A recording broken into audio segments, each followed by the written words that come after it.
Hello मेरे प्यारे दोस्तों आज की कहानी की लेखिका हैं रेणु गुप्ता। फिज़ा में शहनाई की मधुर स्वर लहर गूंज रही थी। रमोला के आंगन की सोन चिरैया, उसकी लाडली बिटिया, उसकी दहलीज हमेशा के लिए छोड़कर अपने दूल्हे के साथ विदा होने वाली ही थी। रमोला का पोर पोर अपने कलेजे के टुकड़े के लिए अशेष मंगल कामना कर रहा था। उसने बिटिया को गले से लगाया और अपने हाथों से थाम उसे गाड़ी में बिठाकर उसके झरझर बहते आंसुओं को पोंछा और बुदबुदाई, सदा खुश रहो मेरी बिटिया। अपनी बिटिया को विदा करने के बाद उसने अपनी बेटी के साथ एक ही मंडप में ब्याही अपने मृत रसोइया रामू काका की बेटी कजरी को हृदय से लगाया और उससे कहा, सदा सुखी रहो बिटिया, फूलो फलो। कि तभी कजरी ने झुककर उसके पांव पकड़ लिए और बोली, मालकिन, आपका उपकार मरते दम तक नहीं भूलूंगी। आपने मुझे नई जिंदगी दी है। चुप चुप, ऐसे नहीं कहते बेटा, सब ऊपर वाले की मर्जी। ये कहकर उसने कजरी को अपनी गाड़ी में बिठाया और उसे विदा किया। आज उसकी आंखों में मानो बिटिया का अपूर्व खुशी से दब दब दमकता मात्र फूलों के गहनों से अलंकृत चेहरा और उसके अपने स्वर्ण आभूषणों से लदी फदी कजरी का चेहरा मानो फ्रीज हो गए थे। उन दोनों के संतुष्ट चेहरे देखकर वे अपूर्व सुख संतुष्टि से मुदित हो उठी। उसे स्वयं पर आश्चर्य हो रहा था। ये शादी बरसों से अपनी खुली आंखों से देखे अपनी बिटिया के ब्याह के सपनों से बिल्कुल विरोधाभासी थी। फिर भी उसके मन में लेश मात्र भी अफसोस न था, वरन दिल की गहराइयों में अथाह सुकून था। बेटी और कजरी की विदाई के बाद पुरानी स्मृतियों का अंधड़ उसे अपने साथ अतीत में उड़ा ले चला था। बचपन में ही उसके माता पिता की मृत्यु के बाद उसे उसकी दादी ने पाला था। वे अपनी ताई के हम उम्र बच्चों के साथ घोर अभाव में उनकी उतरन पहन पली बड़ी। ताई को वे फूटी आंखों न भाती, वे उससे हर चीज में दुभांत करती। अपने बच्चों के अलावा उसे कुछ न सोचता। उसका बचपन लगभग हर चीज के लिए तरसता बीता। ताई और उनके बच्चों के दुर्व्यवहार के प्रतिशोध स्वरूप वे पढ़ाई में हमेशा उत्कृष्ट प्रदर्शन करती। जब वे अपनी कक्षा में उत्कृष्ट परिणाम के लिए पुरस्कार पाती और ताई के बच्चे मुश्किल से उत्तीर्ण भर होने लायक अंक जुटा पाते, उनके और ताई के उतरे और मलिन चेहरे देख उसे लगता मानो उसका प्रतिशोध पूरा हुआ। कॉलेज तक की पढ़ाई उसने छात्रवृत्ति के बूते पर की। फिर उसके बाद उसने ऑफिसर ग्रेड की परीक्षा उत्तीर्ण कर ली और बैंक ऑफिसर बन गई। बरसों के चिर अभावग्रस्त जीवन के बाद अब पहली बार ऐसा वक्त आया था जब उसे किसी के रहमो करम पर रहने की जरूरत ना थी। जिंदगी में पहली बार उसे किसी चीज की कमी ना रही थी।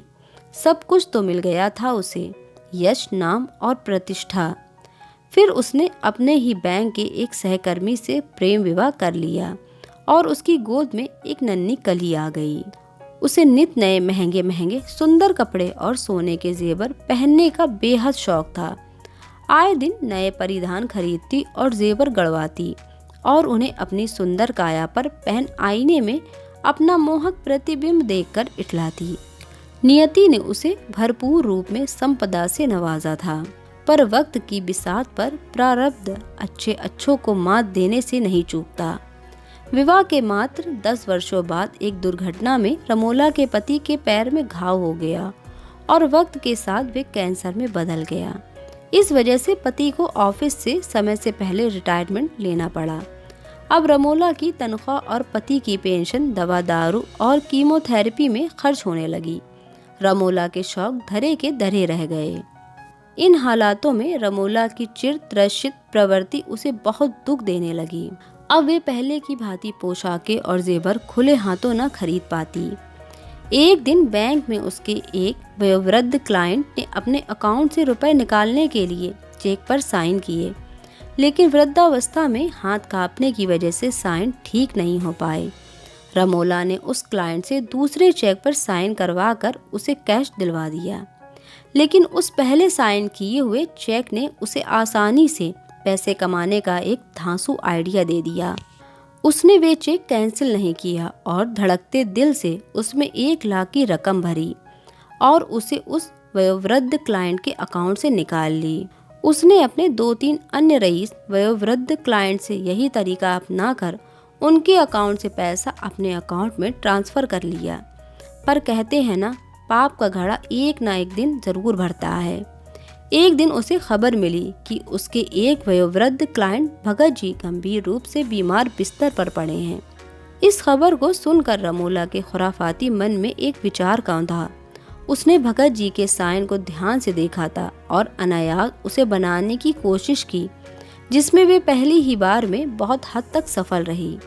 उस दिन घर जाकर उसने बेहद लगन से देर रात तक भगत जी के साइन बनाने का अभ्यास किया और उसके परिणामों से मुद्दित मन उसने अपने द्वारा उनके नाम से इश्यू की चेक बुक से एक चेक पर साइन कर लिए और 3 लाख उनकी बैंक से निकालकर अपने अकाउंट में जमा कर दिए।